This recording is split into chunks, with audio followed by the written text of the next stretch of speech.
모평 그 9월 모평입니다. 9월 모평은 대부분 아이들이 수능 점수하고 거의 대부분 유사합니다.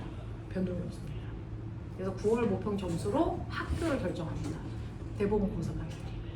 그래서 여러분들이 이게 정말 고3 때 이 점수를 만났다? 전문대를 가는 거죠 이제 우리랑. 됐죠? 그 정도입니다. 진표 정신 안 차리냐? 자, 1번부터 보죠. 자, 1번에 선생님한테 질문할 게 있을까요? 라고 하는 건데요. 여러분들 보시면 실제로 얘는 뭐에 대한 얘기예요? 파동에 대한 얘기죠. 파동 중에서 누구에 대한 얘기입니까? 전자기파. 우리는 이관적으로 문제를 풀지는 않죠. 사실은 우리가 풀어야 되는 건 과거 입시와 관련된 관점으로 푸는 거죠. 그래서 자, 그렇다면 여러분들이 알아두셔야 되는 거 전자기파입니다. 전자기파는 파동이죠. 자, 전자기파가 파동에 어디에 속하는지 분류해요. 전자기파는 파동 중에 불러. 횡파.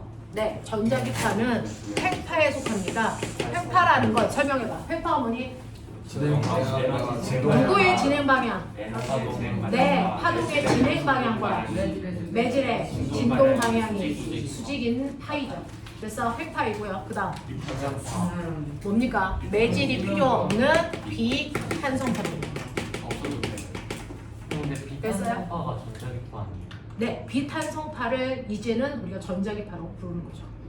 그래서 네, 매질이 필요 없는 비탄성파에 속합니다. 자, 그러면 이러한 전자기파라고 하는 건 그래서 전기장과 자기장이 서로 유발하면서 전달되는 거 아시죠?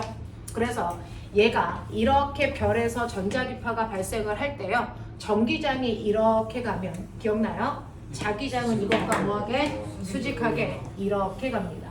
그래서 전기장과 자기장이 서로를 유발하면서 간다? 그래서 전자기파인 거죠. 맞습니까? 서로를 유발해서 가기 때문에 별도의 매질은 필요가 없다라고 하는 거고요. 이러한 전자기파에서의 에너지의 크기 구하는 방법 E는 뭡니까? E는 뭡니까? F가 전자기파의 에너지 구하는 식이죠.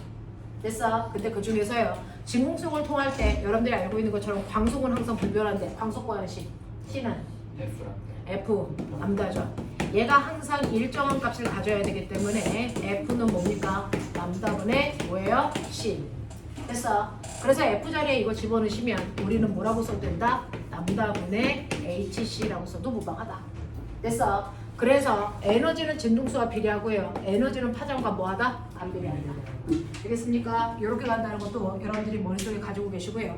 이러한 전자기파에서는 에너지의 크기에 따라, 다시 말해 진동수의 크기에 따라 애들을 나누죠. 그 중에서 에너지가 가장 큰 애를 뭐라고 한다? 뭐라고 한다? 방사선이라고 한다. 기억나요? 에너지가 중간인 아이들을 뭐라고 한다? 이걸 빛이라고 한다. 에너지가 가장 작은 애들을 우리 뭐라 그런다? 이걸 전파라고 부른다. 기억나냐? 자, 그러한 방사선 중에서도 에너지가 제일 크다? 뭡니까? 감마선. 그 다음이 뭡니까?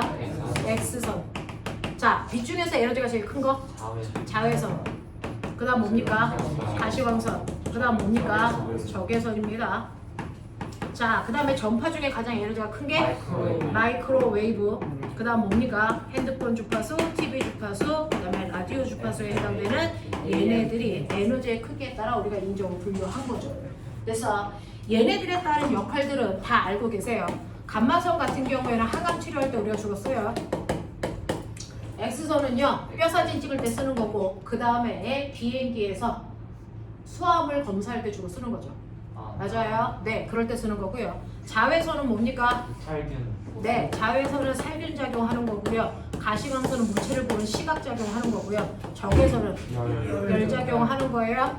이 적외선은요, 리모컨 안에 들어있어요. 맞죠? 네, 그 다음에요, 마이크로웨이브부터 얘네들까지는 알죠. 되겠어? 자, 이렇게 해서 위로 갈수록 에너지가 크다? 그렇다면 파장은 어디로 갈수록 길다? 네, 아래로 갈수록 파장은 길어집니다. 파장하고 에너지는 반비례합니다.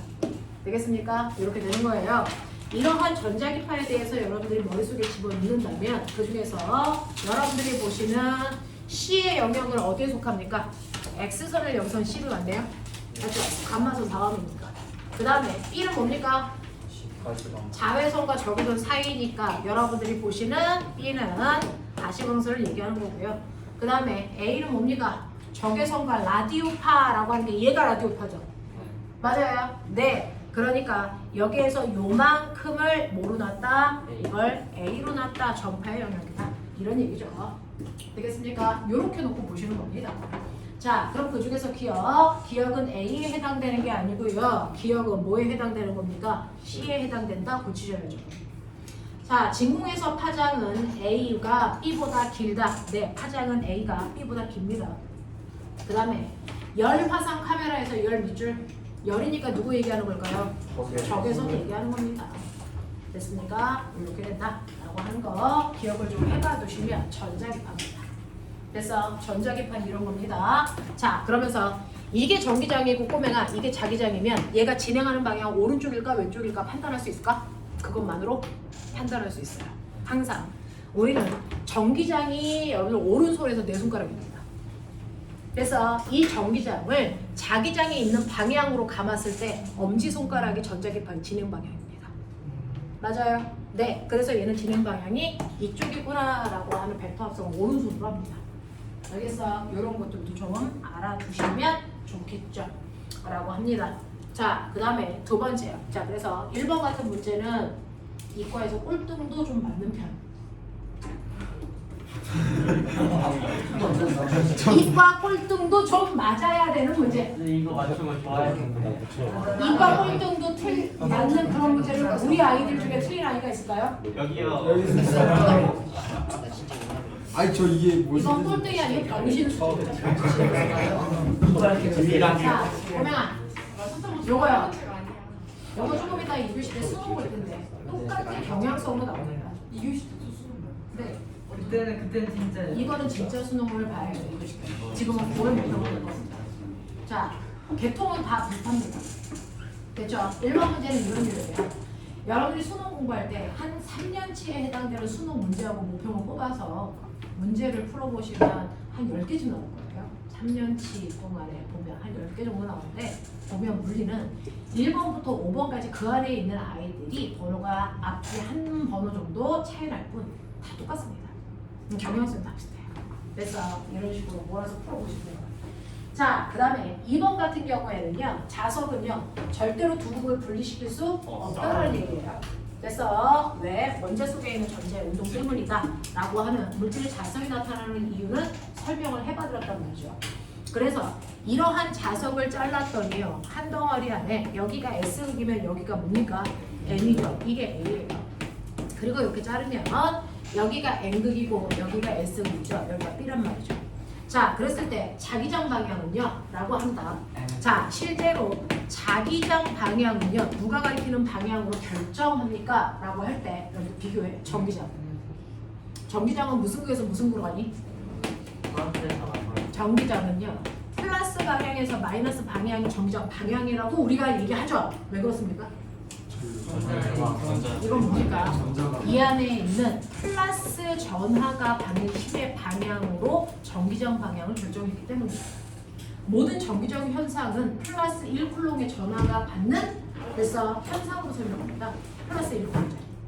그래서 그러니 여기가 플러스 극이고 여기가 마이너스 극인데 여기다 플러스 입자를 놓으면 플러스 입자는 플러스한테서 밀리고요. 마이너스에서 당기니까 얘가 이렇게 가잖아요. 그래서 플러스 전하가 이동하는 방향, 받는 힘의 방향, 그게 바로 전기적 방향입니다.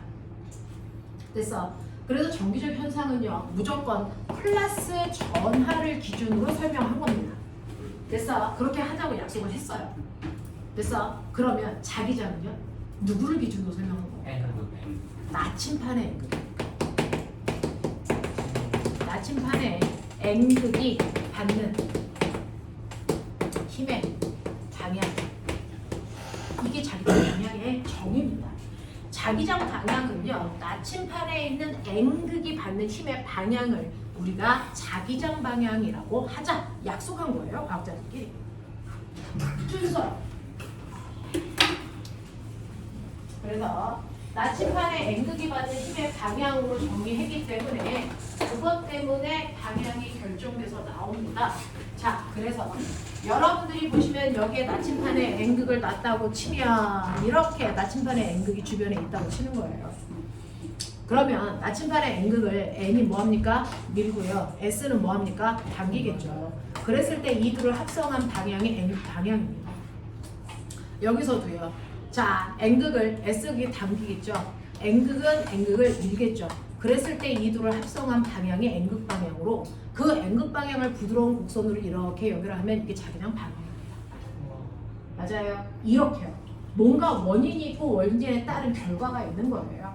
됐죠? 그래서 우리 나침판에서 자기장 방향을 가리킬 때 N극, 나침판의 아니 자석의 N극에서 S극을 향하는 방향이야 라고 그냥 얘기한 게 아니고 그래서 나침판의 N극이 받는 힘의 방향을 그래서 모았을 때 자석의 N극에서 S극을 향하는 방향으로 결정되더라. 그래서 자석의 N극에서 S극을 향하는 방향으로요. 이렇게 되겠죠. 그래서 N극에서 S극을 향하는 방향으로 이렇게 되겠죠. 이게 주변에 있는 자기장 방향. 이렇게 형성됩니다. 그래서 이렇게 그려져 있는 걸 찾으라는 겁니다. 되겠냐? 자, 그랬을 때 몇 번 그림이 왔습니까? 1번 그림이 왔죠. 자, 그러면서 머리가 있는 척 해라. 여기에 두 개의 자석이 있다? 이렇게 되어 있는 그림이 있어요. 두 개의 자석이 있는데요. 얘는 자기력선